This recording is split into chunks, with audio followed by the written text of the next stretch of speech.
ঝিনাইদহের শৈলকুপা উপজেলার নাগপাড়া গ্রামে অবস্থিত আধ্যাত্মিক ফকির বাউল শাহের মাজারকে ঘিরে আছে নানা অলৌকিক জনস্রোতে।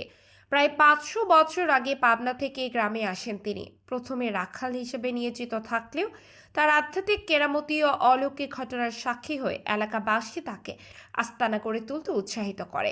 পরে স্থানীয় জমিদার সাতকড়ি চন্দ্র রায় পাত্রা দলিলে জমি দান করলে প্রতিষ্ঠিত হয় মোকাম বাড়ি। এই বাউল শাহ যখন আসে এই নাগপাড়াতে ছোট্ট মাসুম বাচ্চা দিরাজশিল মন্ডলে থাকে। উনি আমার দাদার বাপ, বুঝলেন। আমার বয়সও ধরেন 80 হতে চললো, তাহলে বোঝেন কত বছর আগে, অনুমানিক 500 বছর হতে পারে। এখন উনি ওই দিরাজশিল মন্ডলে গরু ছিল, অনেক গরু রাখতো, বড় লোক ছিল মানুষ, বড় লোক মানুষ তো অনেক গরু ছিল, গরু মাঠে ছাড়িয়ে দিয়ে রাখতো।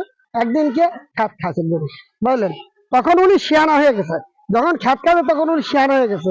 তখন আসছি ওই দিনাজপুর মন্ডলকে, মন্ডল ভাই আপনার বাউল, তখন ছিল বাউল শাহানা, বাউল নাম, বাউল। বাউল মাঠে গরু ছাড়ি যায়, গরুতে খ্যাত খায়। তাই বাইল তুই বলে গরু ছাড়ি দিয়ে গরু খ্যাত খায়। না বাপজান, গরুতে খ্যাত খায় না, কে খ্যাত খায় না, চলেন যে গরু খ্যাত খায়, খেতে গরু কাজে বলে আরে গরু তোরা মাঠের পাশে ঘাস খাতি, তোরা খ্যাত খাইছিস, গরু আর খ্যাত খাইলো না, বুঝেছো। যখন খ্যাত খাইলো না তখন বুড়ো তার হাত ফেটে যাবে, তোর গরু রাখতে আর দেবো না, তখন ওই গরু রাখতে।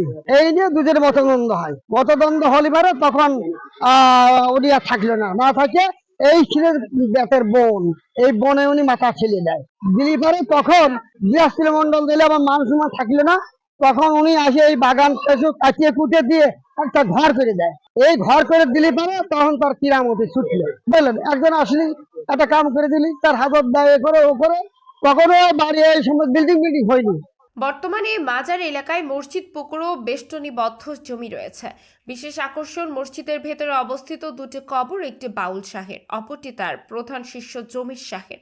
যে এই যা বাউল শাহ, তার মানে এমন কিছু ধারণা ছিল যে আপনি যে জিগেটা গল্প করেছেন সে এমনি জানতে পারছে যে জিগেটা আপনি গল্প করিয়ে আপনি আসবেন, কি এনে এসে হয়তো জিরিয়েবেন, কি এনে এসে কোনো কিছু পান করবেন, সে আগে জানিয়ে ফেলতে পারছেন।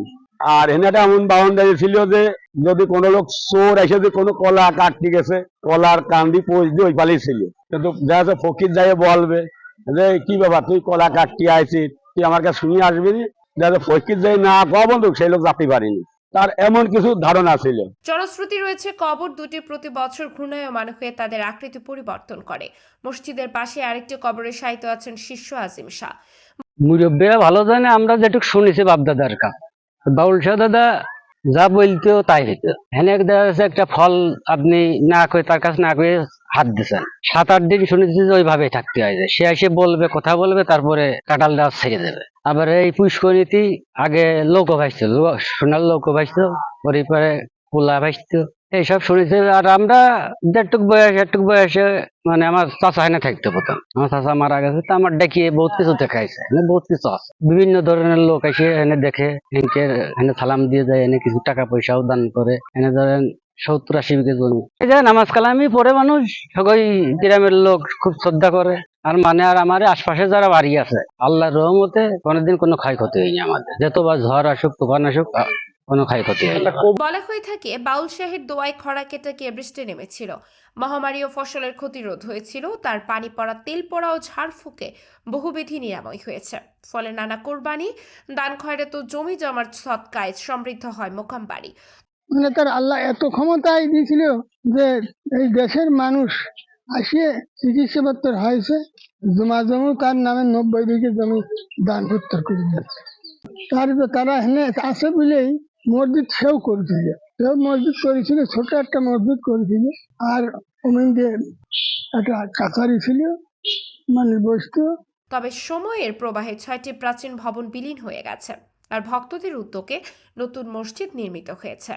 এখনো প্রতিদিন 5 ওয়াক্ত নামাজ হয় এখানে। মক্তবে শতাধিক শিশু কোরআন শিক্ষা গ্রহণ করেন। আমরা এখানে আরবি পড়তে আসি, নামাজ কালাম পড়তে আসি, ইমাম সাহেব আমাদের নামাজ কালাম পড়ান। বাড়ি হচ্ছে গেন আব্বু আম্মুর সালাম দিয়ে আমাদের আব্বু আম্মুর নামাজ পড়তে বলেছেন, আব্বু আম্মুর সম্মান দিতে বলেছেন।